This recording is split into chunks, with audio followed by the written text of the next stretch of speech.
Dizer-vos que esta é a 45ª sessão de Zoom, sendo que há muito mais que 45 fotógrafos, porque com este capítulo, que são os fotógrafos MIPOF, temos tido 2 fotógrafos por sessão. Nós passamos estas intervenções para a de quarta para quinta, aproveitando o interregno da semana passada, porque desde o início, que é a quarta-feira, acontece que temos uns parceiros que são os Shortcuts Porto e que têm as suas sessões desde sempre à quarta-feira, e nós nunca podíamos ir, e havia sessões em que nós éramos parceiros e não podíamos estar presentes, e portanto eles vão começar essas sessões, recomeçar as sessões agora em abril, e nós aproveitamos o hiato da semana passada para passar para quinta-feira. Queria lembrar, entretanto, assim, algumas questões relacionadas com a prática da fotografia, dizer que estão patentes 2 exposições, aliás 3 exposições, uma delas no Espaço Mira, da Lisa Eil, que é uma artista alemã, mas radicada aqui no Porto, exposição que inaugurou no sábado passado. Temos a exposição do MIPOF, grandes projeções, em que cada fotógrafo apresenta 5 fotografias, e continua a exposição da Helena Vicino Cordeiro, que nos traz uma fotografia muito particular, que é o olho da baleia. Queria-vos anunciar que no último dia da apresentação, que é no sábado, dia 19, que é quando o olho da baleia e o MIPOF terminam as suas sessões, a Helena vem fazer uma visita orientada, portanto isto vai ser devidamente anunciado, mas ela é uma entusiasta, pronto, nota-se mesmo que é uma professora, isto é uma boa professora, porque comunica muito bem, de uma maneira muito pedagógica, e portanto combinamos essa visita orientada às 3 horas, depois às 4 temos uma sessão de poesia com a Inês Lourenço, orientada pelo grupo que é 3 formam um perfeito par, e às 6 horas temos o MIPOF, portanto um dia com muita atividade, e portanto vai ser um bom dia. Nesse sábado, portanto, vamos fazer um encontro com os fotógrafos que participaram nesta iniciativa e que, pronto, vão dizer o que é que acharam e vermos perspectivas para o próximo ano. Esta reunião vai ser aberta porque nós queremos que para o ano não, é este ano, na próxima edição do MIP ainda haja mais gente a apresentar os seus trabalhos, e portanto vai ser uma reunião aberta. Mas tudo isto vai ser devidamente anunciado através da newsletter e das redes sociais. Hoje temos dois fotógrafos presentes, o Filipe Santos, que nós chegamos ao conhecimento graças ao MIPOF, aliás foi uma das vantagens, revelaram-se fotógrafos que nós não conhecíamos de todo, porque há muito mais gente que aquela que nós conhecemos, e ainda bem, e o Rui Apolinário, que é um velho amigo desde o princípio do Mira, ainda nos lembramos quando o Rui apareceu com o José Vaz, com um trabalho sobre a oliva, então estivemos ali a conversar, ainda me lembro perfeitamente da cena, e desde então, pronto, o Rui tem-nos acompanhado e já tem feito várias intervenções aqui. Como do costume, os fotógrafos apresentam como quiserem, como entenderem, o seu projeto. Nós pedimos sempre que eles se confessem um pouco no seu ser fotógrafo, e portanto as perguntas, os comentários serão feitos no bate-papo. No fim lemos esse bate-papo e depois abrimos a conversa a toda a gente. Portanto, muito bem-vindos, muito bem-vindas, e começaria pela ordem alfabética com o Filipe. Portanto, bem-vindo, Filipe, muito bom Muito bem. conhecer-te agora, e vamos a isso. Ok, boa noite a todos. Obrigado por estarem aqui. Já agradeci, entretanto, mas volto a agradecer pelo convite da Manuela e do João para a apresentação deste projeto, e queria também agradecer pela iniciativa que puseram em prática, porque acho importantíssimo para este tipo de iniciativas, para mostrar o trabalho de fotógrafos, sejam amadores ou profissionais. Acho que cada vez mais precisamos de mostrar aquilo que fazemos, mais plataformas. O meu nome é Filipe, nasci no Porto em 89, sou fotógrafo e desenhador projetista de estruturas, e tenho no canto inferior direito um exemplo do que é que um desenhador projetista de estruturas faz. Portanto, são esses modelinhos de edifícios e os respectivos desenhos. Eu incluí isto porque as pessoas perguntam-me sempre o que é que faz um desenhador projetista de estruturas. Portanto, está aí o exemplo, fotógrafo é mais fácil, não preciso de explicar. Neste momento resido em Gondomar, onde sempre residi, exceto de 2015 a 2020, que residi em Londres, onde retomei e comecei a desenvolver mais o meu interesse pela fotografia quando adquiri a minha primeira DSLR, em 2015. Uma velhinha D40 usada, que ainda a tenho, mas já não serve para muita coisa hoje em dia. E o meu interesse pela arquitetura nasceu cedo por influência familiar e profissional, porque a minha profissão está relacionada com a arquitetura e com a construção civil, mas também por influência familiar, porque eu tenho um tio que é arquiteto e passei lá muito tempo no gabinete dele, meu pai trabalha lá ainda hoje, e à medida que ia aprendendo mais sobre fotografia, a junção destas duas artes ocorreu de forma natural, porque também vivendo em Londres, Londres oferece muita quantidade e muita qualidade e variedade de arquitetura para fotografar. E então isso surgiu de forma natural e foi-se processando de forma natural, e desde então a fotografia de arquitetura tem sido o meu maior foco, apesar de gostar de fotografar paisagem e fotografia de rua também, mas por vezes para mim é difícil dissociar um bocado a fotografia de arquitetura de fotografia de paisagem e de rua, porque temos sempre encontrar um edifício na fotografia de rua, assim como na de paisagem, portanto há sempre uma junção destes géneros, é um pouco difícil de fugir disso. O projeto que eu apresentei no MIP chama-se Arte da Galeria e Arte na Galeria.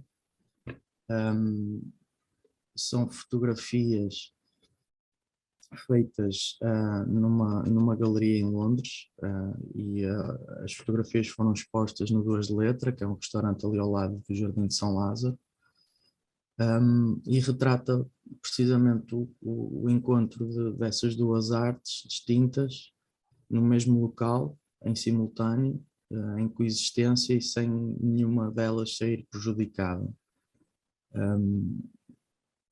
Pronto, as fotografias foram fotografias de filme,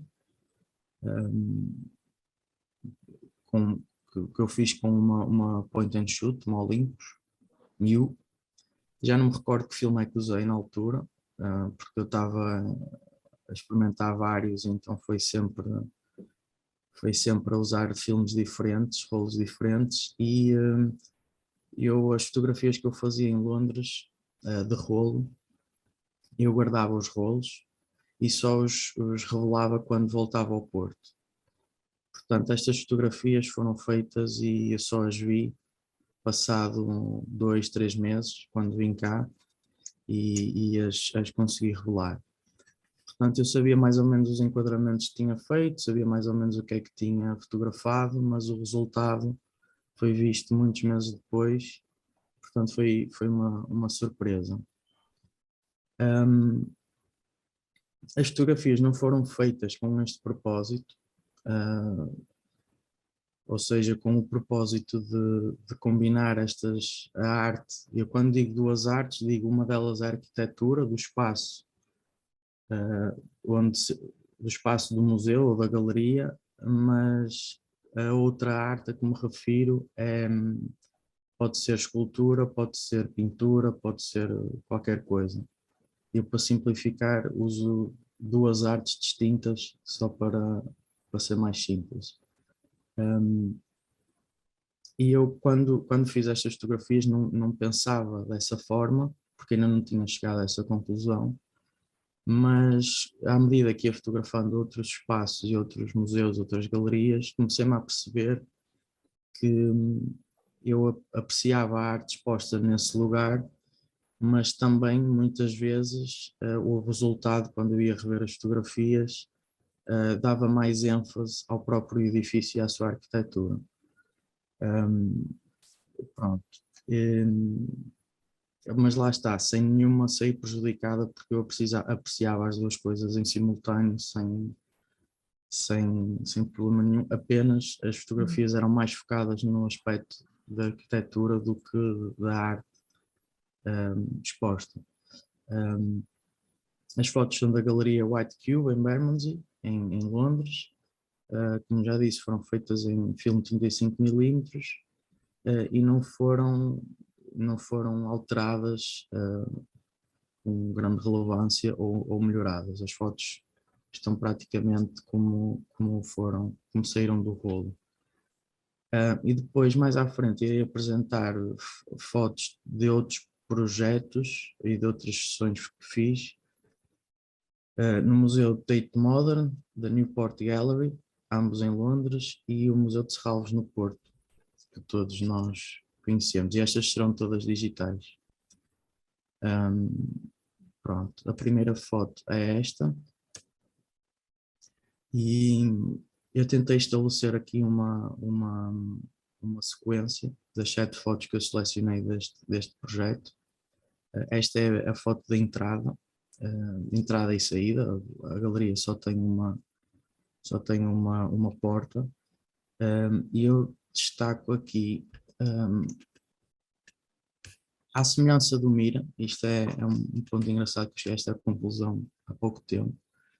À semelhança do Mira, esta galeria era um armazém abandonado, inutilizado, e que a galeria decidiu comprar e reabilitar e fazer um melhoramento das instalações. Nesta foto, eu quero salientar, por exemplo, a fachada com o revestimento típico do Reino Unido. Este tijolo é bastante comum, e eles, os arquitetos, a equipa de arquitetos, não fez nenhuma alteração. Nos elementos que eles introduziram depois, como por exemplo este suporte da pala, eles, apesar de usarem um material diferente, tentaram manter as mesmas cores e a mesma tonalidade, apesar de uma textura diferente, da fachada existente. Realço também aqui esta pala, que é bastante imponente, bastante grande, para perceber aqui com a escala, com as carrinhas do lado esquerdo. E a iluminação da pala, que comunica entre o exterior e o interior, porque o tipo de iluminação é o mesmo. E sendo que temos aqui uma porta grande quase a toda a altura, a comunicação entre o exterior e o interior é quase como um convite, é bastante convidativo para entrarmos na galeria. Entrando na galeria, temos o corredor principal, e nesta foto vemos melhor o sistema de iluminação que os arquitetos escolheram, e vemos o efeito que faz como o efeito de túnel, não é? Que nos chama para percorrer o corredor. Aqui temos, do lado direito, temos a entrada para a livraria, mas depois disso são entradas para salas expositivas ao longo do corredor. Portanto, isto é É um edifício bastante simples, os materiais também são bastante simples. E nesta foto gosto também particularmente do reflexo do chão, que é um cimento autonivelante super simples, mas que com esta película que nos reflete o teto da galeria nos dá assim um aspecto de túnel. Ao fundo conseguimos ver a sala de projeção, o vidro com a sala de projeção ao fundo, que dá uma sensação de continuação por ser vidro, e do outro lado, ou seja, atrás de mim, temos aquela porta que já vimos, portanto fica aqui um corredor que eu acho super, que nos atrai para entrar pelo espaço e visitar o resto da galeria.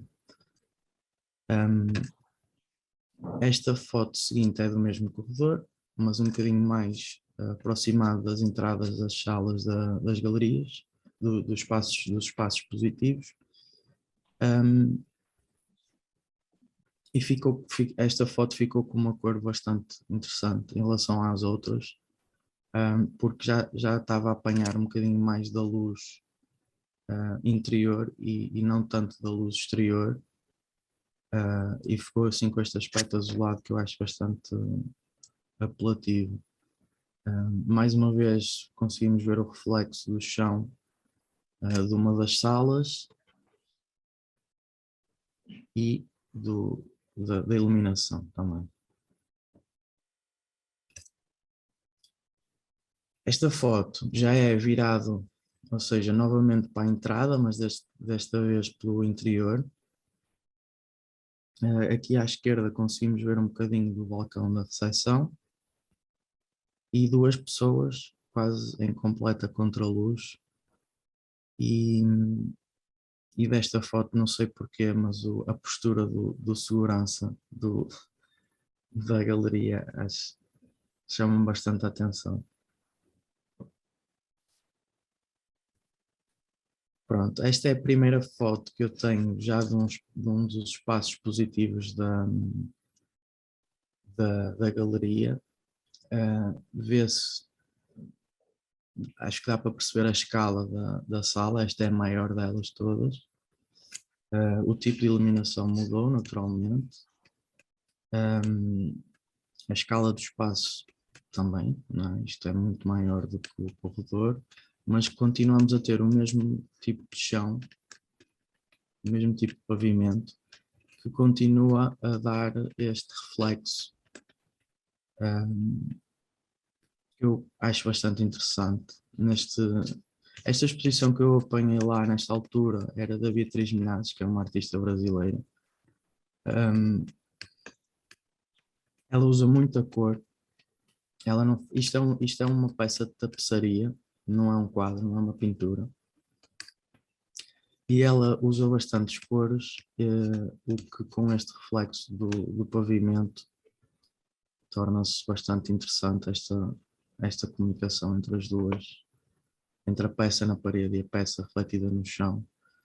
E pronto, esta senhora depois fez-me o favor de passar ali à frente para servir de escala, e ainda bem que o fez. Isto é de outra sala, já não é a mesma, já dá para perceber que é ligeiramente mais pequena, que tem estas instalações também com bastante cor. Só que aqui não consegui obter o mesmo tipo de reflexo no chão. Mas dá para perceber também a escala de uma dos compartimentos da galeria. Esta é a última das fotos, e é a mesma entrada da galeria, mas um bocadinho mais próximo. E um bocadinho mais próximo conseguimos perceber o tamanho da entrada e o tamanho das portas de vidro pronto, que não impedem a comunicação do interior e do exterior do edifício.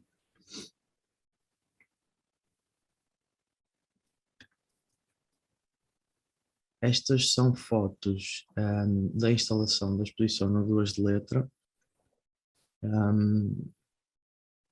o pessoal do Duas Letras foi sempre bastante prestável e quando eu andava à procura de um lugar para expor, eu já tinha falado com eles para uma outra exposição, mas não deu, acabou por não ser lá.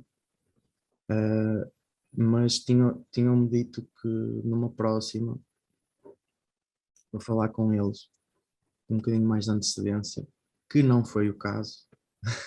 E eles ainda assim mostraram-se bastante interessados, porque também foi numa altura de um bocado pós-pandemia, as coisas estavam a reabrir e eles estavam à procura de iniciativas e então acederam bastante rápido à minha sugestão.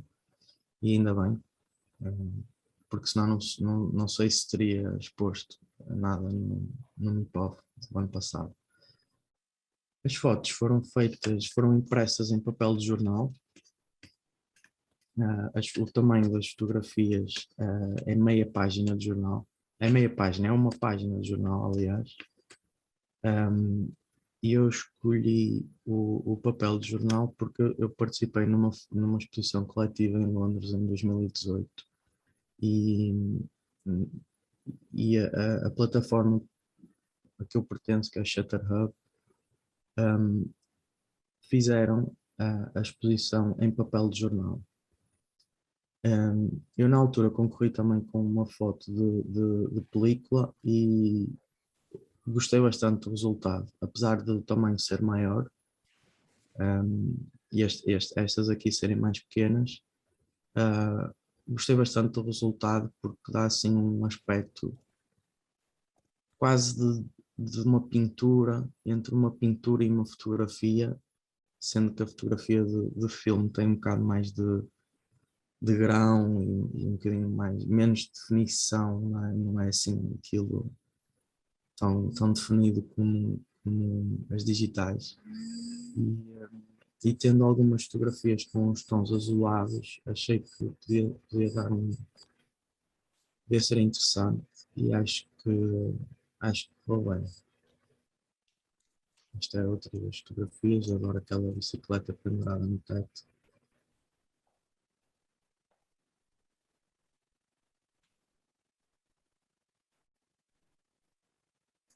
Pronto. Isto são fotos do Tate Modern em Londres. Foi um dos projetos que eu fiz e que, entretanto, ainda não tinha percebido desta minha maneira, não sei se é peculiar ou não, se calhar não, mas nunca falei sobre isto com ninguém, de ver os espaços positivos, sejam museus, sejam galerias, e eu, lá está, quando me apercebi disso, fui rever todos os projetos que tinha feito para trás de museus e galerias, e efetivamente eu tirava mais fotografias do espaço do que propriamente do que eu via lá. E no Tate Modern, depois, ao rever, vi que não era exceção, que isto já acontecia regularmente para trás e pronto, estas são fotografias da extensão do edifício novo do Tate Modern que foi inaugurado em 2016.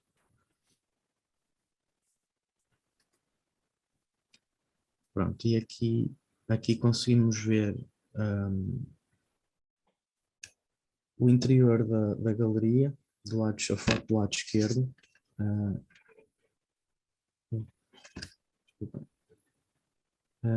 Portanto, aqui é a parte nova do lado esquerdo, é a parte antiga do museu, que tem esta nave central, onde eles fazem muitas instalações, sempre de forma rotativa durante o ano, e do lado direito é a parte nova. O que acontece nesta instalação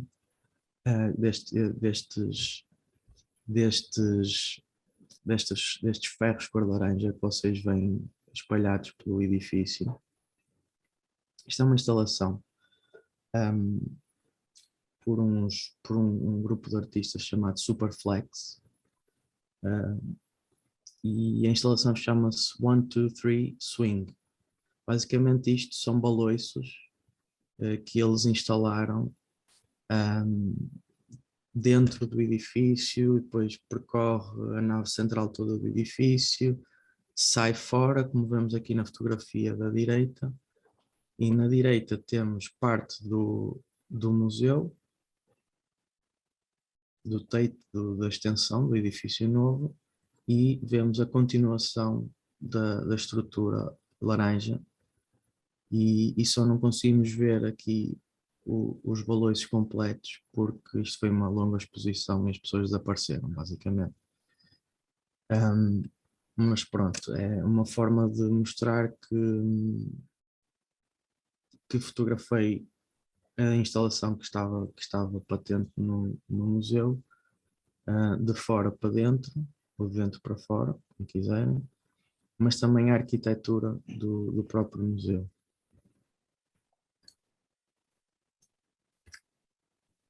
Isto é a ponte que liga os dois edifícios, o novo e o antigo, a este nível aqui. Portanto, é uma ponte aí no quarto andar, salvo erro.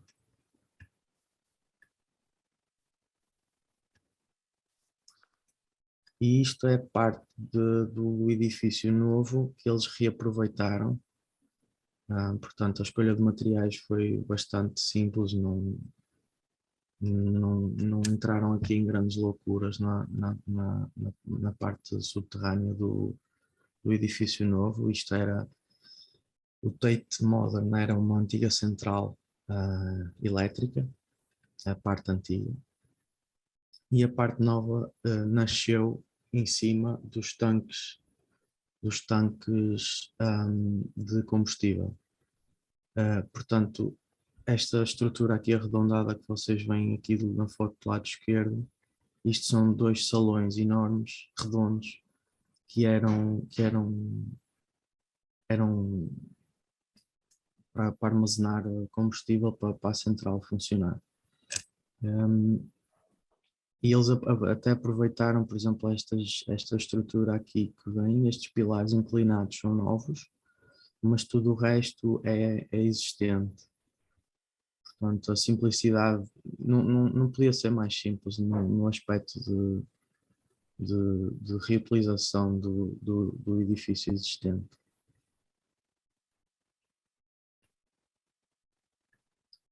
Isto é da parte nova, uma fotografia dos diferentes pisos do primeiro andar para cima. O edifício tem 10 pisos, mas não conseguimos ver todos desta perspectiva. E a foto direita é um dos pormenores, um dos muitos pormenores que o edifício tem, que é este banco, quase um monolito de betão. E o pavimento também é bastante simples, é madeira e está bom. Estas fotografias são da Newport Gallery, mais uma galeria em Londres, em que lá está. Eu tentei, sem saber ainda, estava a fotografar a arte exposta na galeria e a fotografar também a arte da galeria, ou seja, a arquitetura, os espaços positivos, como é que a arquitetura funciona para quem visita o espaço. Pronto, isto era uma das salas desta galeria, e pronto, tivemos aqui a exposição de pintura que estava patente na altura, que era do Martin Eder, acho eu, já não me recordo bem. Pronto, aqui é mais uma das fotografias, uma pessoa a admirar a arte que lá está, e ao mesmo tempo estas escadas helicoidais que davam acesso à parte superior do edifício. Estas escadas helicoidais. Pronto, depois isto continua por ali acima, para diversos pisos.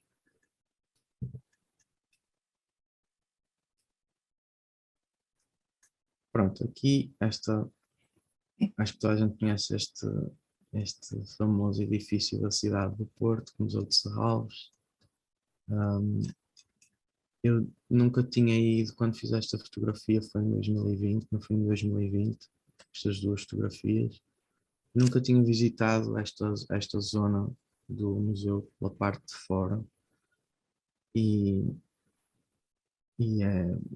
fiquei um bocado viciado, sempre que lá vou agora visito este espaço porque é realmente muito, muito interessante e bonito. Cisa Vieira no seu melhor. E estas escadas eram da exposição da Yoko Ono, que esteve lá até ao fim de 2020, salvo erro. Pronto, mais uma vez a integração da arte que encontramos no museu com a arquitetura do museu.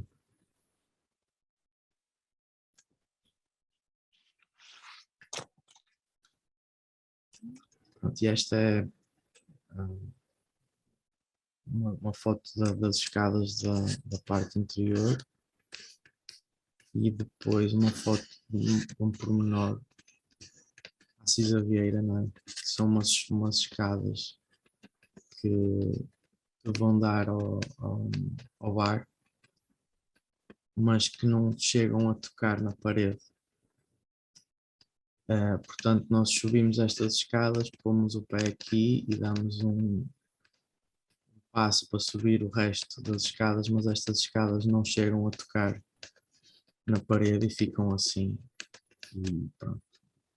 Aquelas coisas de arquitetos que sabem muito bem que estão a fazer assim uma brincadeira destas. E pronto, é tudo. Obrigado a todos. E depois, se tiverem questões, quando chegarmos lá. Obrigada, Filipe. Muito Obrigado. instrutivo. Nunca tinha reparado que essas escadas não estavam presas à parede. Agora, quando lá for, vai reparar de certeza. Claro, claro, claro. Ora bem, passávamos agora, depois discutíamos no fim, passava agora então para o Rui Apolinário. Pode ser, Rui? Pode, com certeza. Vamos a Olá, isso. boa noite a todos. Agradeço mais uma vez ao Mira o convite. Quero dizer ao Filipe que gostei muito das fotografias, muito. Fotografia de arquitetura é extremamente interessante. Ora bem, o meu percurso em termos fotográficos, eu comecei na fotografia em 86, 87, no Centro de Arte de São João da Madeira. Frequentei o ateliê de fotografia até 1990, sim, 1990. Na altura era a fotografia analógica que havia, não é? Era fazer as fotografias, era processar os filmes, era imprimir, e a impressão foi de facto uma técnica, e se calhar uma arte, que eu fiquei apaixonado pela impressão. A partir daí comecei de facto a frequentar formações de impressão. Fui até Paris, frequentei também o Centro de Arte, o Centro Português de Fotografia, na altura, tinham uns bons laboratórios. Fiz muita impressão a preto e branco, e depois fiz a transição natural para não tão natural quanto isso, para a fotografia digital. E a fotografia digital de facto trouxe-me uma nova fotografia, uma nova forma de facto de abordar o mundo, a realidade, o que a fotografia nos traz, e principalmente a nível de cor, porque quando nós fazíamos a impressão em papel fotográfico, normalmente era a preto e branco, quando muito uns diapositivos, ou uns cibacromes, mas isso era coisa rara. De facto, a fotografia a preto e branco era de facto forte. Levaram-me nessa altura para o teatro, para os comediantes do Porto. Fotografámos com os comediantes, com a Rosa Quiroga, com o Oscar Branco. Isto estávamos em 1989, mais ou menos, para a Universidade de Aveiro, para o Departamento de Arte. Fizemos muita coisa a nível da arte, a nível de teatro, e depois ficou o bichinho, ficou de facto o bichinho da fotografia a preto e branco. Ainda hoje tenho o meu laboratório, ainda hoje faço impressões a preto e branco, não com tanta frequência, mas de facto o forte é de facto o digital. O campo onde me movo tem a ver com o projeto que apresentei no MIPOF, um bocadinho de arqueologia industrial. Gosto de fotografar exposições, também pela arquitetura do espaço.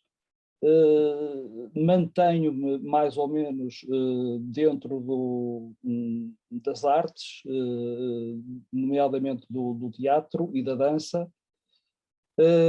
E pronto, de facto, este percurso tem sido assim um percurso um bocadinho, para mim é completo e de facto não lhe posso dedicar muito mais, e a fotografia tem-me dado imenso, a nível de interação, de conhecimento com pessoas, ideias. Tem sido fantástico de facto o que a fotografia me tem dado. Portanto, é este mais ou menos o percurso. Estamos em 2022, se já são alguns anos de fotografia, e de facto isto é um processo que nunca está terminado, não é? Quer dizer, todos os dias, há sempre solicitações, há sempre aprendizagens que se podem fazer, e portanto é um percurso que de facto requer de facto uma atualização. Ainda hoje, com esta questão do digital, requer uma atualização constante. Se de facto queremos editar, se queremos isto, se queremos aquilo, há sempre, os próprios programas estão sempre de facto a evoluir, e nós queremos estar minimamente de facto atentos e a par. Temos que de facto trabalhar, e é isso que acontece. Ora bem, relativamente, não disse o meu nome, Rui Apolinário. O meu nome não é Francisco Rui Apolinário Correia, mas nunca pegou o Francisco nem o Correia, é Rui Apolinário. Referindo aqui ao projeto que eu apresentei no MIPOF, eu queria apresentá-lo em 3 etapas. A primeira seria referindo-me à construção do projeto, as etapas, o processo em si, não é? O segundo, falar um bocadinho, não muito, do projeto como ideia, não é? E depois a apresentação das fotografias. Acontece que este projeto é parco em fotografias. São 6 ou 7 fotografias, são meia dúzia delas. E eu depois explico porquê e o como. E eu tomei a liberdade, de facto, de juntar-lhe outro projeto que fiz em 2012, na Serra da Freita, que, para mim, relativamente à essência dos dois, tem uma essência muito idêntica. E, portanto, daqui a um bocado vou expor cada um deles, este segundo projeto, e eu penso que as fotografias, embora são dispares, como é evidente, até porque este foi fotografado do ponto de vista formal. Este foi fotografado numa câmara digital e o outro foi numa câmara Pinhole. que é uma coisa que também quem me conhece sabe que eu faço fotografia pinhole há mais de uma dezena de anos. Ora bem, vamos então começar pelo princípio, vamos começar pelo título deste projeto que esteve presente no MIPOF e que se chama Luna Miserabilis. Ora, traduzir isto é óbvio, não é? Mas o mirabilis, que não é o miserabilis, é o antónimo, o mirabilis é um étimo latino que quer dizer maravilhoso, fabuloso, fantástico. Portanto, luna é a lua, miserabilis é uma lua miserável, é uma lua que nos provoca desilusão, miséria, decadência. Portanto, isto não augura nada de bom. Mas vamos continuando então. Ora bem, a feitura deste projeto conta-se em poucas palavras. Para nos situarmos, e para me situar, já estou situado, para vos situar a vocês, é assim, numas miniférias em agosto de 2021, foi? Dia 30, dia 31, no final de agosto. Eu estava na Serra da Estrela e ao sair de Manteigas, agora não sei se era a sair ou a entrar, numa estrada municipal ou nacional, não sei, quando olho para o meu lado esquerdo, e isso eu tenho a certeza, vi uma clareira numa encosta completamente deserta de árvores e com uma alvura incrível. Um branco fantástico, um branco que só podia ser neve, mas eu fiquei lá num impasse. Estávamos em agosto, estávamos no dia 30, no dia 30, no final de agosto, tínhamos uma temperatura de 28, 29 graus, estava muito calor, e vi uma encosta de facto completamente branca. E o que me espantou é que de facto era uma encosta que estava vazia de pessoas, não havia lá qualquer tipo de movimento de pessoas, mas era uma coisa imensa, um declive bastante acentuado, bom, e intrigou-me, e fiquei curioso. Como, pronto, levava a máquina fotográfica, como é óbvio, e depois vi, sem estar aqui com mais suspense, era uma estância de ski, um ski park, chamava-se Ski Park. Depois tive essa confirmação, foi engraçado, que tive essa confirmação através do Filipe Carneiro, não sei se ele está aqui neste momento, quando visitou a exposição no MIPOF, reconheceu o local e disse-me, depois tivemos uma conversa muito, muito interessante, e disse-me: "Oh, Rui, eu estou a reconhecer este sítio é um dos sítios onde é que eu já fui feliz, eu e os meus filhos." E então teve-me a contar, pormenorizadamente, de facto, a história do ski park. De facto, era um lugar, era um sítio fantástico, onde se praticava ski e snowboard, e ele e os filhos, e então teve-me a dizer que aquilo era frequentado por centenas de pessoas, faziam fila logo de madrugada para comprar bilhetes, tinham acesso, de facto, na compra de um bilhete, não sei a quantas horas, para andarem, de facto, lá a fazerem ski, a divertirem-se, ao fim e ao cabo. Era um lugar de diversão, era um lugar lúdico. Só que fui encontrá-lo completamente abandonado. E o que eu pensava que era neve, ou que seria neve no princípio, porque estava a uma distância considerável, veio-se a revelar que de facto não era neve. E eu vou já explicar, era completamente artificial, mas foi o que eu fui encontrar. Em vez de passar lá uma hora ou duas, passei lá uma tarde a fotografar. Há imensas fotografias, mas para este projeto foram selecionadas 6 ou 7 fotografias. Para mim, a fotografia é uma ideia. É uma ideia que se plasma depois em imagens. E a sinopse deste trabalho diz isto na altura que escrevi para o MIPOF. Trata-se de uma reflexão através da imagem fotográfica sobre o processo de endeusamento versus descaracterização da paisagem enquanto objeto de desejo e apropriação.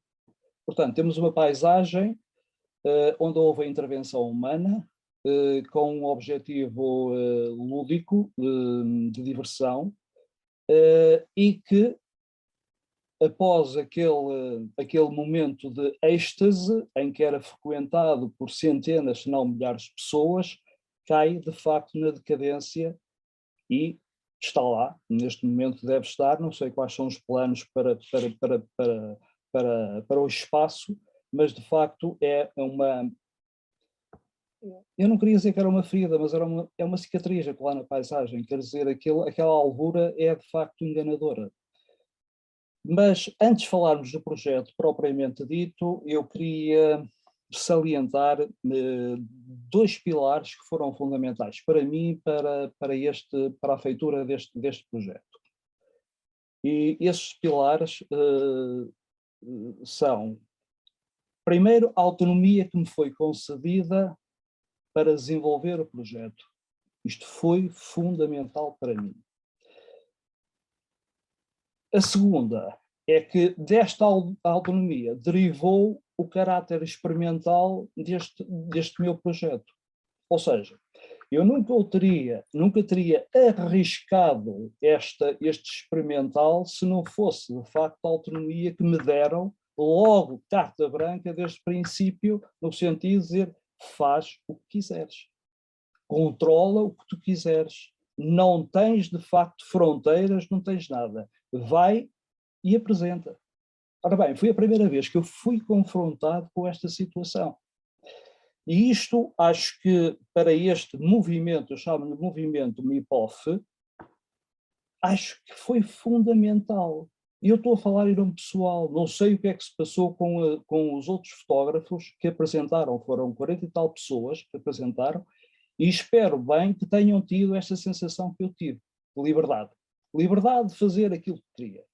Ora bem, este caráter experimental foi, eu chamo que é um cunho muito forte e que deriva dessa autonomia, plasmou-se materialmente em coisas muito concretas. Ora bem, primeiro, eu estava habituado, de facto, a imprimir, ou no laboratório, ou a mandar imprimir em papel fotográfico, em papel varitado, ou em papel fotográfico digital, tudo isso. Arrisquei outros materiais. Quais? O vinil transparente, a tela plástica, embora a tela plástica não seja propriamente uma novidade, que já tinha, de certa forma, também já tinha experimentado, e um papel de póster, que é um papel fotográfico, mas económico, vamos chamar, mais barato, ok? Ora bem, é tudo diferente daqueles materiais que eu formalmente usava e uso, gosto muito de facto de usar, continuo a usar, mas, por outro lado, as dimensões generosas da impressão, eu estava habituado ao 18-24, ao 24-30, ao 30-30, ao 40-40, estamos a falar em centímetros. Estava habituado a fazer o meu passo partout com uma régua biselada a 45 graus, em que faço tudo e tal, não sei mais o quê, moldura, a moldura vai para a parede, espaçamentos, tal. Nada disto aconteceu. Nada disto aconteceu. Dimensões generosas, estamos a falar de uma tela de 2 metros por 1,30 m e tal, estamos a falar de imagens em papel de 1,5 m por metro, estamos a falar de uma banda de 5 imagens que tem 2,30 m por 30 de largura. Portanto, foi de facto uma coisa completamente diferente. Mas a diversidade dos materiais e as dimensões maiores, que eu nunca tinha trabalhado, de facto, só surgem como provocação. Mas tudo isto foi provocado pela agradável surpresa do espaço que me foi cedido. que me foi disponibilizado de uma forma tão generosa pela artista Celeste Cerqueira e pelo Silvestre Pestana. Portanto, isto, de facto, o espaço chama-se Lote 67, no Centro Comercial de Sedufeita, e foi o choque bom que eu tive relativamente à primeira visualização do espaço, que é um espaço pequenino. Eu tive a contar as faces interiores do espaço ligando a montra, é pentagonal, tem 5 lados, o que é bastante assimétrico. E, de facto, quando vi o espaço, isso é que determinou o que é que eu iria fazer depois para apresentar no MIPOF. E então, sim, então aí comecei de uma forma quase não, intuitiva, porque eu nunca tinha experiência, não tinha tido experiência disso. Pendurar com cabos de aço uma tela de 2 metros no centro, a fazer a diagonal do espaço e depois, em vez das molduras e tudo isso, colar fotografias e pôr os preguinhos, caso a cola não prestasse ou qualquer coisa, para segurar e se aguentar durante um mês. Ora bem, no meio disto tudo, como à semana eu não podia abrir esse mesmo espaço, porque trabalho e noutras coisas, não dava para estar a abrir o espaço, ia lá ao sábado de tarde, a partir das 15h30, e tinha a companhia sempre da Celeste Cerqueira e do Silvestre Pestana. E as aulas que eu recebi, vocês não imaginam. Tive aulas de semiótica, tive aulas de filosofia, tive aulas de estética, tive aulas de política, história da arte. Aquilo era, de facto, fabuloso. Como não cabia praticamente ninguém dentro da galeria, arrastava-se um sofá para o corredor, as pessoas sentavam-se, e estávamos lá a conversar toda a tarde enquanto as pessoas vinham, e eu depois acompanhava as pessoas e tal. Pronto. Foi este mais ou menos o ambiente que eu vivi no MIPOF, e por isso é que eu digo que o MIPOF foi tão agradável e tão surpreendente, não é? Assente naqueles pilares básicos que foi, de facto, a autonomia que levou, de facto, a este caráter experimental. Eu agora queria, sim senhor, queria partilhar, isto deu-me um gozo fantástico, e queria partilhar de facto as fotos da exposição propriamente dita, e depois daqui a um bocadinho mostro-as individualmente, ok? Portanto, vamos ver se eu consigo, não é? Ora bem, isto é a visão do espaço, não é? É um espaço que não é muito grande, mas foi grande em generosidade. Nós temos aqui a banda das 5 fotografias, este comprimento da montra aqui tinha 2,30 m, temos aqui a tela, uma tela de 2 metros por 1,30 m. Aqui atrás, em papel, temos exatamente as mesmas fotografias que não funcionam em espelho porque não estão viradas umas para as umas, a intenção também era essa. E depois temos mais uma fotografia, e ainda falta aqui uma numa parede que está aqui, que não se consegue ver, mas vamos já ver isso. Portanto, cá está a diagonal feita pela tela de plástico, de PVC, e 2 fotos aqui. Isto tudo dentro do desculpem, dentro do parque, do ski park, não é? Portanto, mais uma foto com mais ou menos o mesmo ângulo, não é? A foto interior, não é? Aqui a banda interior também tem os 2,30 m exatamente, mas em papel fotográfico. E pronto. era mais ou menos, de facto, a visão era esta, portanto, só depois quem entrasse lá dentro é que via a outra que estava aqui ao lado esquerdo numa parede. Ora bem, eu vou tirar isto, ok, e vou interromper o compartilhamento. Ok. Ora bem, vamos então propriamente ao projeto. Este projeto da Luna Miserabilis situa-se dentro de uma temática que no meu trabalho fotográfico tem sido recorrente. E se quiséssemos, de facto, identificar um conceito que fosse o denominador comum desta recorrência, esse conceito seria, ou a ideia seria ruína, a ideia de ruína, ok? Portanto, quando se fala de ruína,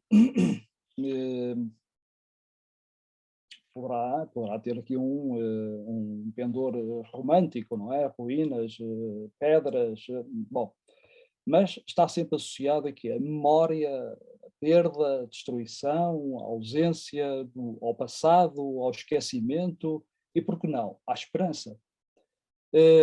Este conceito de ruína pode ser resultado de uma série de fatores, pode ser consequência de uma ocupação, de uma invasão, levada a cabo pela atividade ou pela ação humana, não é?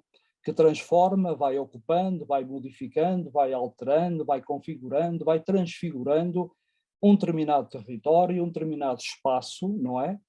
Vai construindo, vai funcionalizando até que acaba essa função, para dar lugar a outra coisa qualquer. Eu, como venho também da filosofia, faz-me lembrar os jogos de linguagem do Wittgenstein, em que ele dizia que a teoria que os jogos de linguagem, a realidade, são jogos de linguagem que nascem, se vão desenvolvendo, morrem para dar lugar a outros. E é isso. Mas, em vez de estarmos aqui agora, eu com ideias de filosofia abstratas, vamos concretizar, vou tentar concretizar aquilo que estou a dizer. Quando falo, de facto, destas ruínas, falo, por exemplo, das unidades industriais abandonadas, o edificado que ficou. E estão aqui pessoas que há 6 anos, reunidos com outras pessoas munidos de máquinas fotográficas, fazíamos incursões em fábricas abandonadas. Eu lembro perfeitamente da cerâmica do Fojo, em que eu fiz a reportagem com uma Pinol. Na altura estava a contratar o Mira, a conhecer as pessoas no Mira e tal, e fui convidado pelo João. O João foi a primeira pessoa que me falou das invasões. Olha, tu sabes e tal. Ok, vamos lá. E fiz, de facto, a cerâmica de Fojo, que hoje já não existe. Aquilo foi comprado não sei por quem, parece que deu origem a um supermercado, bom, não sei o que é que aconteceu. Mas fomos a outras unidades industriais, têxteis, não é? O grupo não era mais, havia lá um núcleo homogéneo, mas era muito heterogéneo, de vez em quando apareciam 10, 15, 20, pronto. E fazíamos essas incursões. Eu estou a falar dessas, por exemplo, essas unidades industriais, não é? Estou a falar, por exemplo, das minas abandonadas. Tenho um trabalho que está na gaveta das minas de São Domingos, tenciono lá voltar. Na altura estava em alteração, estavam a alterar as infraestruturas, havia águas estagnadas, havia isto, havia aquilo, estavam de facto a mexer naquilo para melhor, de pedreiras abandonadas, de explorações agrícolas abandonadas. Eu lembro-me na década de 90, que gosto muito da Costa Vicentina, de um senhor chamado Thierry Onassis, que lá chegou e montou uma série de estufas, que hoje são 100 vezes mais do que ele fez, para cultivar morangos, e passados meses faliu e deixou toneladas de plástico lá soterradas naquela área protegida. Portanto, estamos a falar, eu quase que me arriscaria a dizer que o conceito de ruína no século XX ou no século XXI, a ruína já não é feita de pedra e de musgo, aquela ruína romântica, mas é feita de plástico. As coisas estão, de certa forma, estão a caminhar para aí. E é a altura de dizer que, de facto, o que encontrei no ski park foram toneladas de plástico. A neve artificial não é mais que uma tela em PVC, deve ser em PVC ou em poliestireno, não sei o que é aquilo. Conhecem aquela relva sintética, verde, só que não é verde, é branca, e tem um sistema de irrigação por baixo que irriga aquilo tudo cheio de água, e aquilo é altamente escorregadio. Com o efeito da gravidade, as pessoas vinham por lá abaixo. Vamos já ver algumas fotografias. Portanto, o conceito de ruína, de uma forma assim muito geral, é um conceito bipolar.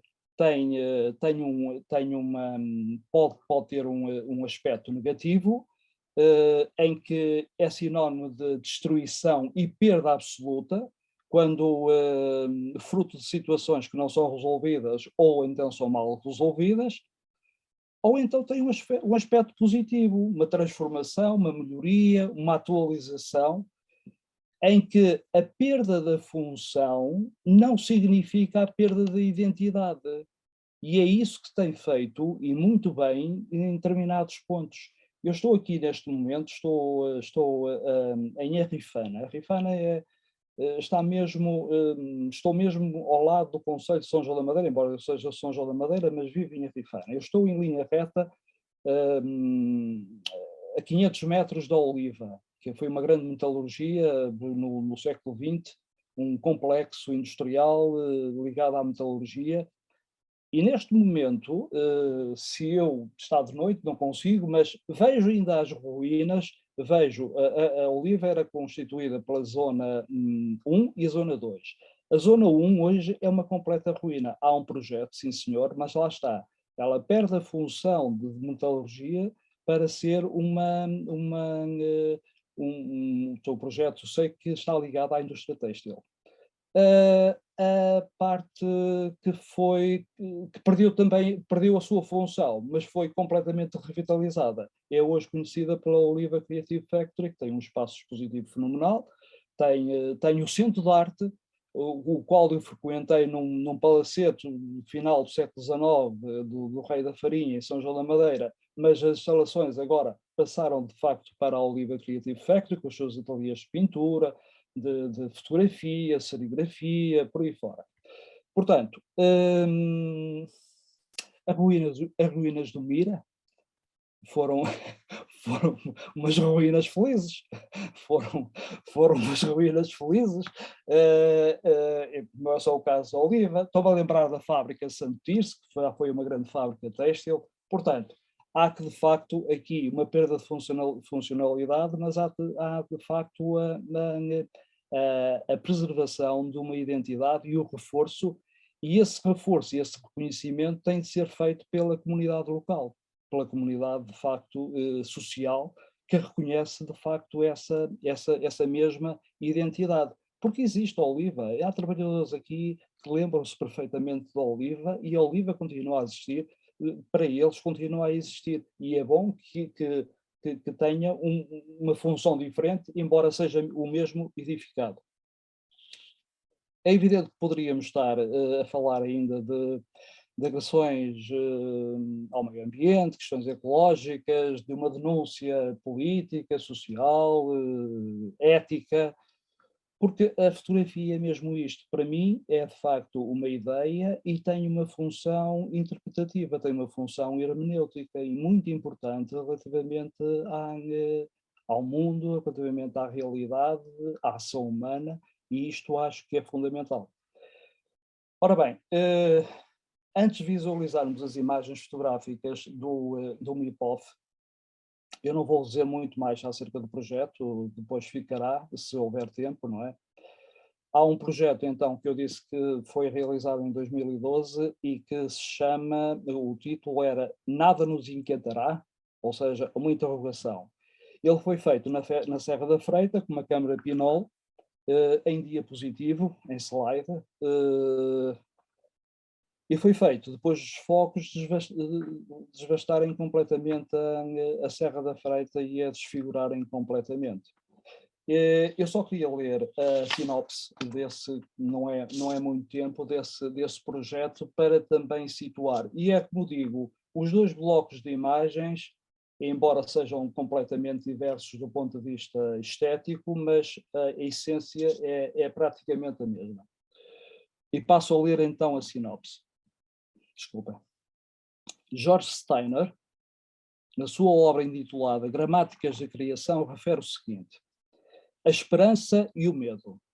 A esperança contém um medo de não consumação.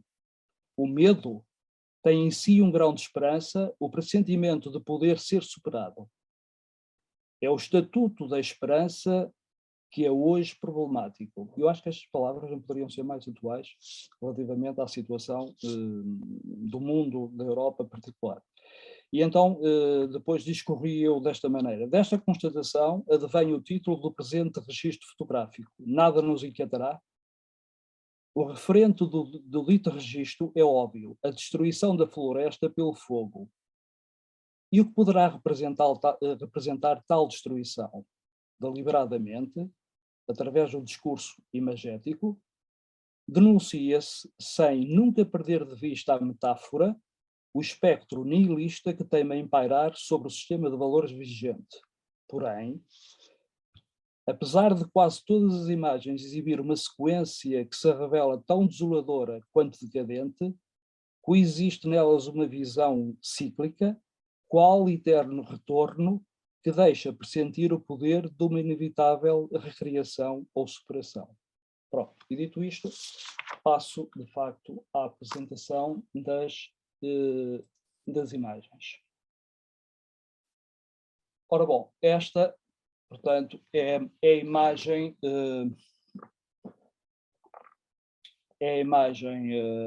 líder do projeto apresentado Luna Miserabilis. É uma tela, curiosamente eu fotografei uma tela também plástica e reproduzia também na mesma tela, idêntico, num material idêntico, não é? Deve ser de um sponsor, não sei, deve ser da Olá, eu vejo aqui um corneto, portanto é de facto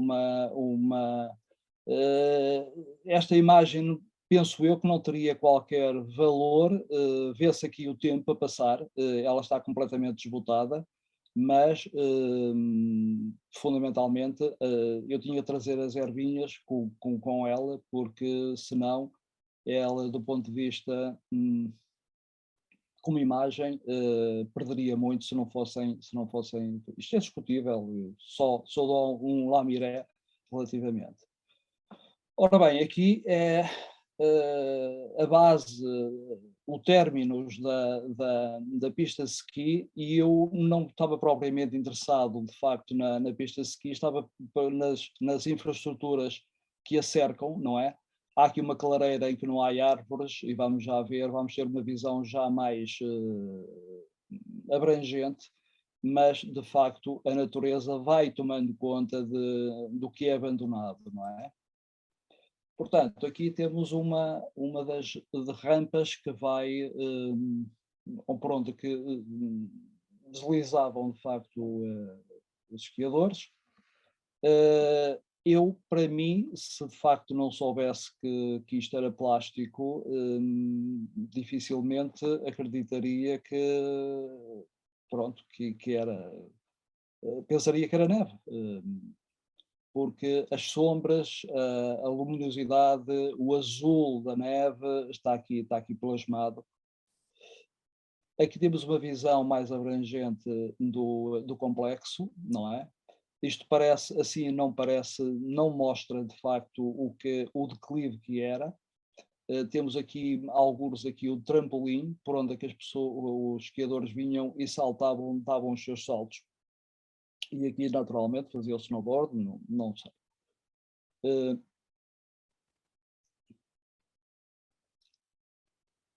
A natureza continua a romper, não é? Isto está completamente, tem áreas uniformes, outras estão completamente rasgadas, e vemos de facto as plantas a romperem e a nascerem, não é? A aproveitarem o seu espaço natural. Aqui temos um pormenor da tela que eu falo, já perdeu parte daquela camada branca, é de referir por baixo a um outro material que eu não identifiquei, mas isto nós estamos a falar de muito material sintético, de facto, que está aqui, de facto, abandonado. Eu não sei o nome deste cabo que leva, que é um transportador de esquiadores, não sei o nome técnico. O Filipe Carneiro, na altura, identificou-me o nome técnico. Aqui é conhecido por saca-rabos, mas eu, de facto, não sei o que é, não sei o nome técnico disto. É onde é que as pessoas colocariam para ascenderem, de facto, à pista. Temos aqui um botão de emergência que, curiosamente, não tem instrução nenhuma em português, embora não seja, mas o botão também desapareceu, foi aproveitado para outra coisa, mas, curiosamente, não há nenhum texto, de facto, aqui que me indique, eu entendo perfeitamente, mas não há aqui nenhum texto. Isto era daqueles colchões que estavam na periferia da pista, para proteger os esquiadores, para não se despistarem, para se manterem dentro da pista e, caso transgredissem os limites, pelo menos para não se magoarem. Portanto, esta é a última, como veem, esta é a última fotografia do que foi apresentada no projeto MIPOF. Agora, são fotografias Pinhole em filme, um rolo Velvia 50 da Fujifilm, um diapositivo. E vemos, não vou fazer muitos comentários, isto foi feito em 2012, eu penso que o incêndio que lavrou na Freita foi em 2010, mas isto tem outra história, não vale a pena estar aqui, mas isto foi em resposta à crise que houve em 2008, uma crise da Bolsa, com o Madoff e essa coisa toda. Houve aqui uma... Isto é uma placa de caça, que relativamente à zona de caça, que está completamente queimada, não é? É em chapa. Fraturas expostas da madeira e simultaneamente queimadas. Bem-vindo ao deserto do Real.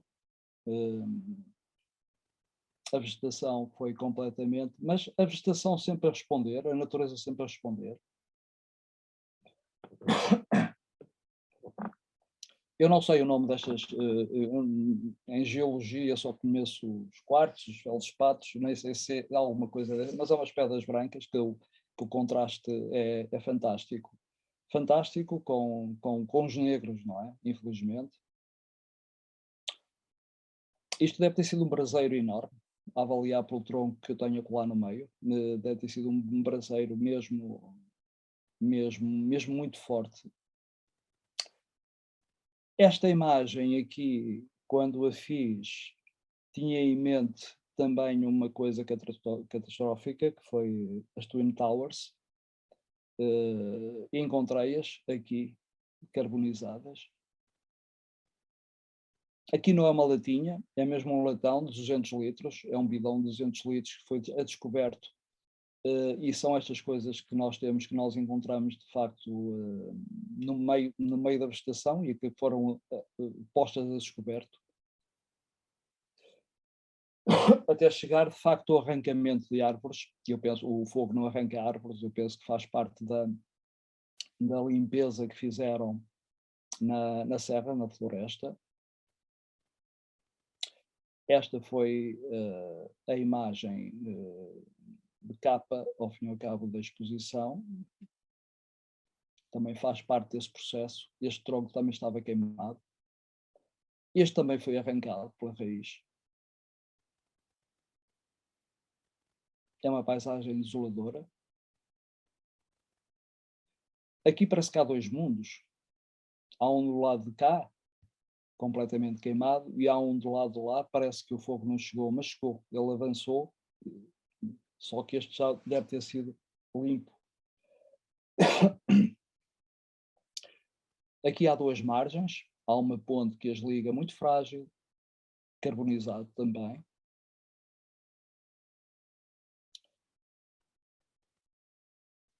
Mais uma imagem, com a natureza a tentar despontar. E esta é a última, de facto, entre a vida e a morte, o contraste. Embora isto, eu sei que são folhas de eucalipto, que são uma praga, mas é, de facto, faz parte também da natureza. E pronto, termino aqui a apresentação e obrigado pela vossa atenção. E não sei se há tempo para algumas. Dá tempo, sim. Antes de mais nada, muito obrigada a todos, estamos muito, muito gratos. Foram uma apresentação de 2 projetos muito diferentes, mas com pontos de contacto. Nós tínhamos visto presencialmente os dois trabalhos, aliás, nós fizemos uns photowalks, uns meetups fotográficos a percorrer as várias exposições. E no caso do Filipe, é muito interessante como se plasma tão bem nas fotografias que ele capta, as imagens que ele capta, a sua formação e até que ponto é que a nossa formação nos molda o olhar, não é? Nós vemos aquilo que a nossa formação e a nossa história de vida nos permite ver. E de facto, ele próprio verbalizou que quando vai a estes lugares, eventualmente chama-lhe mais a atenção a estrutura do edifício, a estética do edifício, porque a arquitetura é também estética, não é só funcionalidade, e procurando a beleza das formas e a forma também, como é que se pode regenerar um edifício que é reaproveitado, não é? Que é o caso da Tate, e que depois o Rui Apolinário também traz à colação um bocado esse pensamento, ao falar na oliva, também como é que a oliva é reabilitada para outra função que não a função original, industrial, porque as coisas mudam e ainda bem que estes edifícios abandonados são transformados em polos de criatividade e de cultura. No caso a exposição do Filipe aconteceu nas 2 de letra, já referimos noutras sessões que uma das grandes vantagens deste MIPOF é levar as pessoas a lugares onde habitualmente não vão, já lá não iam há anos, há uns anos largos, há uns 5 ou 6 anos, e portanto foi muito bom reencontrar aquele espaço, a resistir, com uma razoável prosperidade e a dar-se à mostra, neste caso, da fotografia. No caso do Rui Apolinário, foi também um sítio muito peculiar, que é o Lote 67, que é um cantinho dentro do centro comercial de Sedufeita, que a Celeste Cerqueira e o Silvestre Pestana arrendam ao ano e onde vão apresentando projetos. Projetos de outros que não os deles, é um espaço muito desafiante, porque ele é completamente torto, é uma coisa minúscula, e de facto quando apareceu esta hipótese ao Rui Apolinário, nós dissemos, olha, vai lá ver, porque aquilo é um desafio, portanto, também aqui até que ponto é que o espaço também é o motor da própria criatividade, porque se o Rui tivesse um cubo branco, esta exposição não acontecia. Portanto, a liberdade que ele teve de apresentar o que quisesse, tendo sido desafiado para apresentar coisas que nunca tinha apresentado, e aquele lugar obrigou a inventar. Portanto, inventar é criar. E nesse sentido foi muito, muito, muito estimulante, para além de tudo que há à volta se conseguiu, que foram aquelas conversas, não é? Não cabe cabem 2 pessoas dentro da galeria, atenção. 3 pessoas é uma multidão, então com o Covid era uma pessoa e era muito já. Mas depois cá fora, naquele sofá, ou sentados nas escadas, vão-se desenrolando conversas sem um guião. Portanto, são conversas sem um guião. E o Rui descreveu muito bem, porque de facto quer a Celeste, quer o Silvestre Pestana são muito... desafiam-nos a pensar de outra maneira e desafiam-nos a dizer o que é que nós achamos sobre as coisas. E também neste projeto do Rui, ele traz-nos lugares de abandono, lugares de destruição, e reportou-se aqui para a nossa experiência com as invasões, portanto eram de facto invasões, portanto de acesso proibido, portanto nós reuníamos só na véspera é que se sabia qual era o lugar e saltávamos as cercas, metíamos por entre buracos, porque eram espaços que não estavam acessíveis a estranhos, não é? E de facto foi uma oportunidade extraordinária, porque neste momento esses espaços quase já não existem, não é? Ou se degradaram tanto que já não são nada, não é? São escombros no pior sentido da palavra, ou então deram lugar a outro tipo de construções, como a cerâmica de Fojo, está agora a fábrica de cobre e tantos outros. E muito interessante que o Rui não apresenta aqui um lado de lamento, não lamenta, não. Mostra que, por exemplo, quer nos 2 projetos que apresentou, a própria resistência da natureza, não é? Quer dizer, no meio daquele destroço, no meio destroço absoluto que foram os incêndios e aquela pista, aquele plástico todo, a natureza rompe e reaparece. E, portanto, foram 2 projetos que são distintos, mas se nós continuássemos com a conversa, que não será o caso, têm muitas coisas em comum. Eu iria ler, que já não temos muito tempo, mas vou ler o bate-papo, as pessoas a gostarem muito das 2 exposições, portanto gostam do trabalho, quer do Filipe, quer do Rui, e o António Gonçalves diz assim: o interessante destas 2 exposições estará no facto de uma, a primeira, nos seduzir com a sedução do autor pela criatividade, enquanto a outra, a segunda, nos seduz com a criatividade do autor sobre, isto é, em cima da degradação. A nossa imaginação criativa é um dom que devemos cuidar com muito cuidado, passa a redundância, parabéns a ambos. E a Manuela Vaz diz: 2 projetos distintos, mas ambos aliciantes ao olhar, obrigada pela partilha. O António Sá Azevedo, parabéns a ambos. A Maria Odete, parabéns. Rui Apolinário, excelentes, inquietantes imagens. No fundo, de diferentes maneiras, são imagens que nos inquietam, não é? Que nos interpelam. Pronto, deixaria agora aberto para quem quisesse colocar questões diretamente aos autores, eles aqui estão. Só uma breve nota, que pode ser que dê uma deixa, achei muita piada a conversa, portanto, do Apolinário com o Filipe Carneiro, não é? E aquilo que, e o Filipe está aqui, há bocado perguntaste se ele estava, ele está cá, ainda bem que não disseste mal dele. Posso? Ele está cá. E então o que é interessante é que um sítio que aparentemente nós fazemos uma conotação negativa, e é negativo porque deixa um rastro de um atentado ecológico, foi um lugar onde as pessoas foram felizes. Foi isso, Filipe? Queres partilhar? Não sei se me estão a ouvir. Sim, estamos. Podes continuar. Sim? Depois vou voltar a ver. António, espera só um bocadinho. Filipe, podes? Posso? Está bem? Força. Pronto, de facto, eu quando vi aquela expressão do Rui gostei muito, e naquele sítio, a forma como apresentamos o nosso trabalho, como a Manela diz, pode,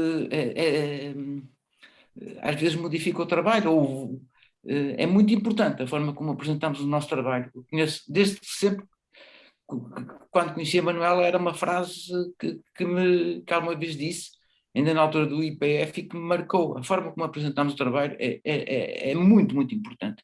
E a forma como o Rui apresentou aquele trabalho, Miserabilis, naquela galeria com uma arquitetura estranha, acho que se coadunava muito bem. Não é que a galeria tem uma forma miserável, não, de forma nenhuma. Antes, pelo contrário, tem uma arquitetura diferente, bonita.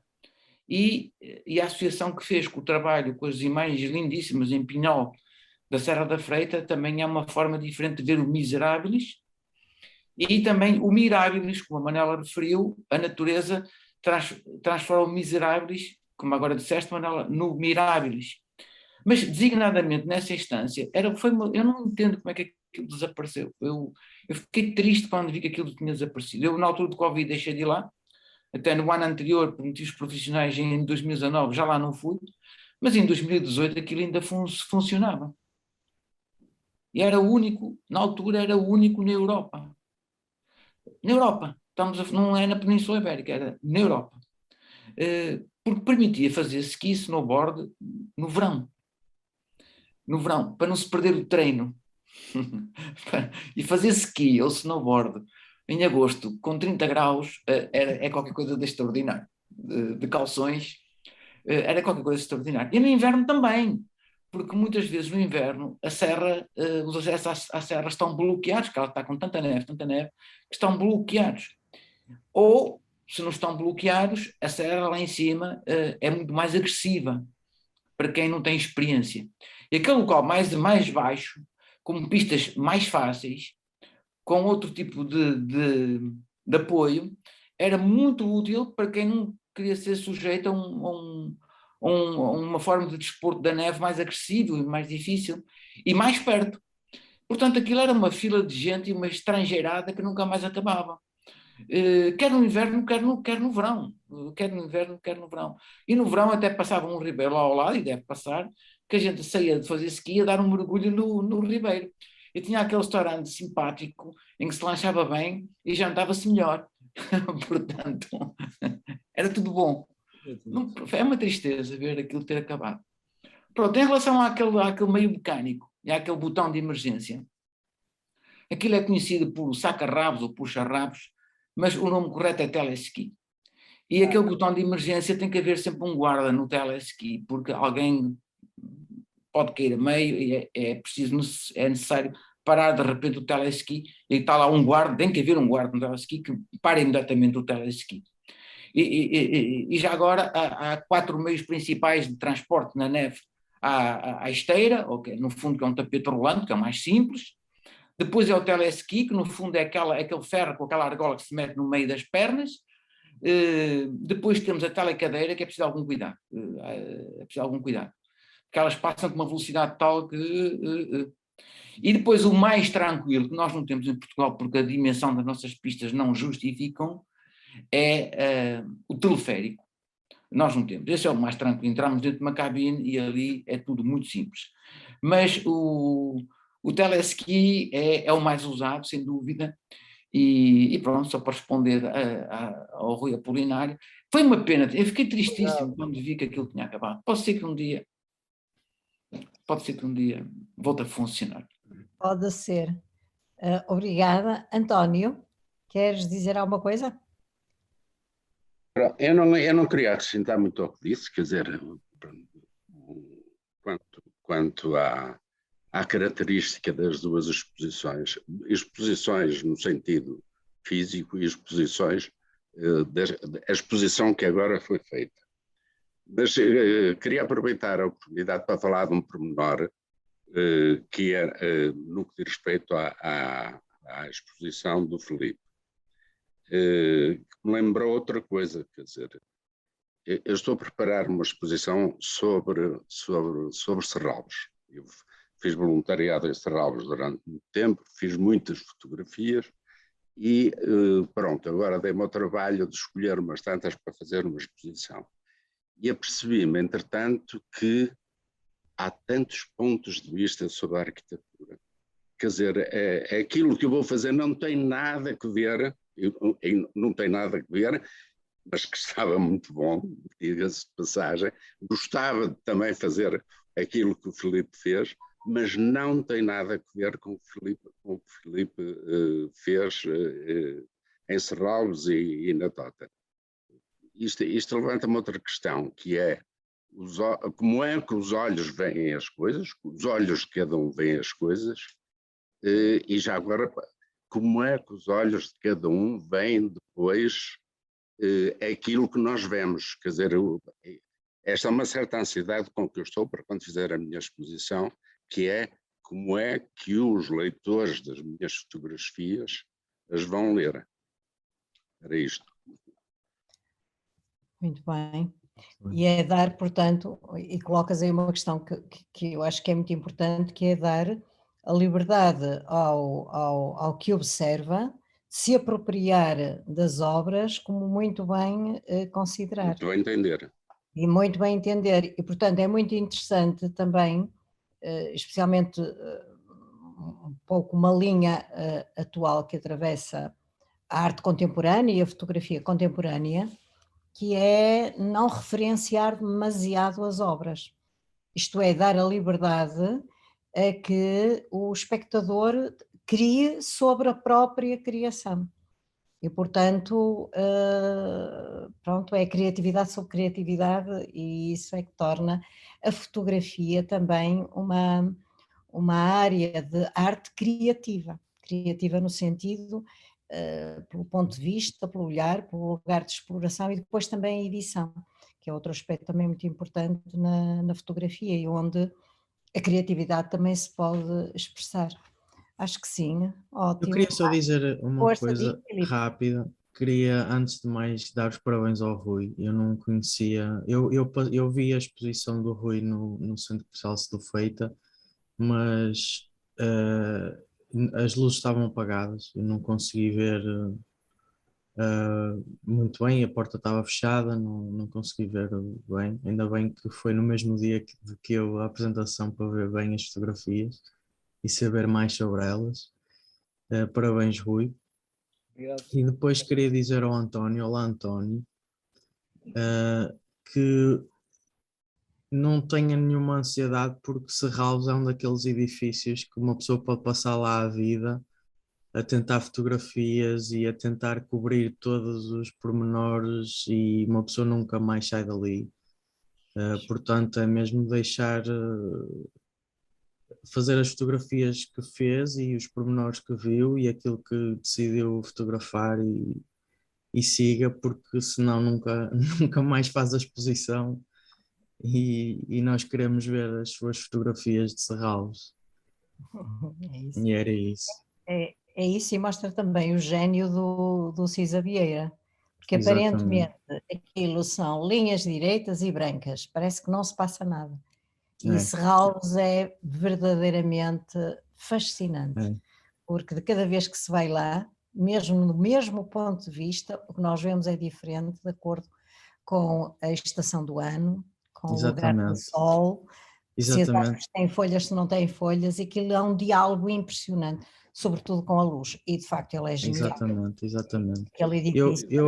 Eu há pouco tempo não fotografei como eu queria, porque não deu tempo, e as pessoas lá também não estão muito predispostas a deixar uma pessoa, porque fotografia de arquitetura tem que andar com o tripé atrás e tudo, e na igreja do Mar de Canaveses, que infelizmente está assim num estado um bocado deteriorado.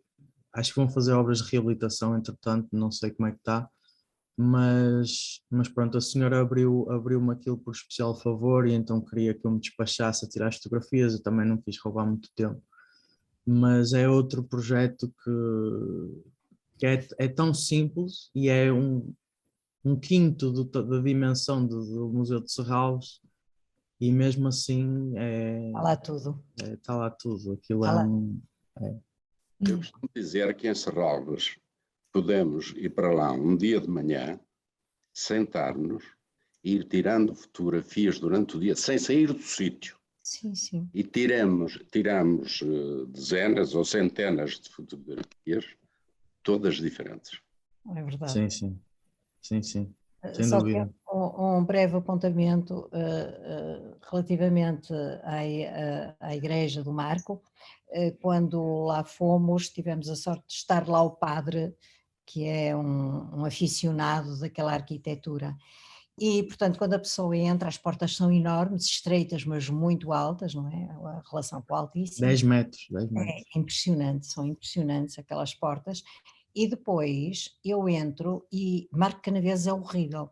É um atentado urbanístico, tal e tudo o que não se deve fazer.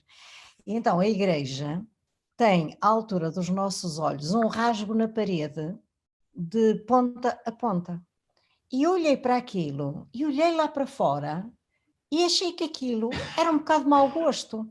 Quer dizer, aquilo que me bateu foi assim, como é que o raio do homem, que tem tão mau gosto, vai pôr aqui esta tiraça de abertura para um sítio tão horrível? E como o padre disse assim, e eu perguntei-lhe, olha, desculpe lá, qual foi esta ideia do CISA fazer este rasgão aqui? E diz ele, é que lá ao fundo a luz vinha do topo, nós não víamos, era de uma claraboia muito particular, a luz vinha do topo, que era a ideia da divindade de Deus, do alto. Mas o CISA considerava que nunca se deve perder a ligação com o real. E, portanto, a igreja tinha que estar em ligação com o real. Portanto, nós estávamos, as pessoas, os crentes estão dentro da igreja e não perdem o pé no real. Mas do outro lado há a luz, não é? A luz que corresponderia a Deus, à divindade, a uma área da perfeição. Mas a imperfeição estava ali ao lado. E de facto ele é extraordinário mesmo. É, sem dúvida. É. Sem Olhem, dúvida. pronto, não sei se mais alguém quer dizer, depois esticamos um bocadinho no tempo, mas sim, mas acho que sim, valeu a pena. Agradecer aos dois, para a semana há mais 2 fotógrafos que vêm conversar sobre a sua obra e pronto, e vão agendando a possibilidade no dia 19 às 6 horas nos encontrarmos para conversar um bocadinho do próximo MIPOF, está bem? E haver mais gente a mostrar o seu trabalho num lugar improvável. Um abraço para todos e para Obrigado. todas. Obrigada, Rui, obrigada, Filipe.